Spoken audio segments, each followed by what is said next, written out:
வணக்கம் மக்களே, this is your bye Yash on brandy news. இன்னைக்கு ஏப்ரல் 22, 2026 இந்திய வரலாற்றுல ஒரு ரத்தக்கரை படிந்த நாள்.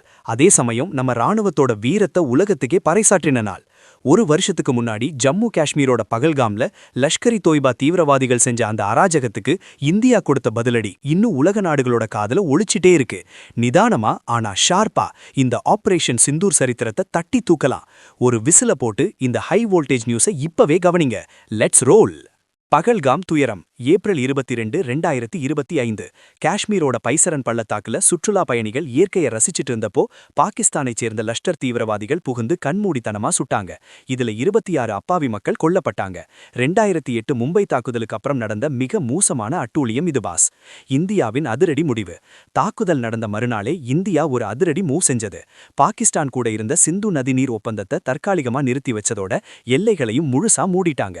ஆபரேஷன் சிந்தூர் மே 7, 2025 15 நாள் கூட ஆகல. இந்தியா பயங்கரமா திருப்பி அடிச்சது. பாகிஸ்தான் மற்றும் ஆக்கிரமிப்பு காஷ்மீர்ல இருந்த 9 முக்கியமான தீவிரவாத முகாம்கள் மேல ஆபரேஷன் சிந்தூர் மூலமா துல்லியமான தாக்குதல் நடத்தினாங்க. 100+ தீவிரவாதிகள் காலி. பஹாவல்பூர் மற்றும் முரீத்கே பகுதியில் இருந்த முகாம்களை தரைமட்டமாக்கி யூசுப் அசார் உட்பட 100க்கும் மேற்பட்ட தீவிரவாதிகளை நம்ம ராணுவம் வேட்டையாடிச்சு பாஸ். 4 நாள் போர். இந்தியாவின் தாக்குதலுக்கு பாகிஸ்தான் பதிலடி கொடுக்க முயற்சி பண்ணப்போ 2 நாடுகளுக்கும் இடையில 4 நாட்கள் கடுமையான மோதல் நடந்துச்சு. அதுல பாகிஸ்தானோட பல ராணுவ இலக்குகளை இந்தியா அடிச்சு நொறுக்குச்சு. இதுதான் புதிய இயல்பு. போர் நிறுத்தம் ஏற்பட்டாலும் இனிமேல் எங்கள தொட்டா ஆபரேஷன் சிந்தூர் மாதிரிதான் பதிலடி இருக்கும். இதுதான் இனிமே நியூ நார்மல்னு இந்தியா உலக நாடுகளுக்கு ஸ்ட்ராங்கா மெசேஜ் கொடுத்துருச்சு. இந்தியா மறக்காது.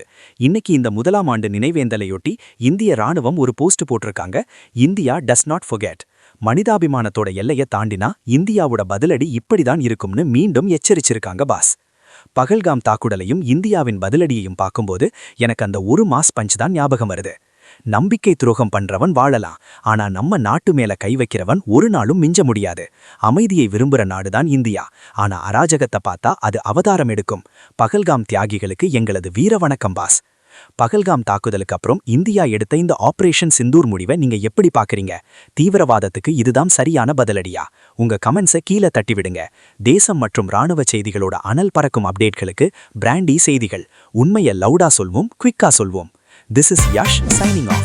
Have an energetic day. இந்த வீர வரலாற்று நியூஸை எல்லாருக்கும் ஷேர் பண்ணுங்க. Bye bye.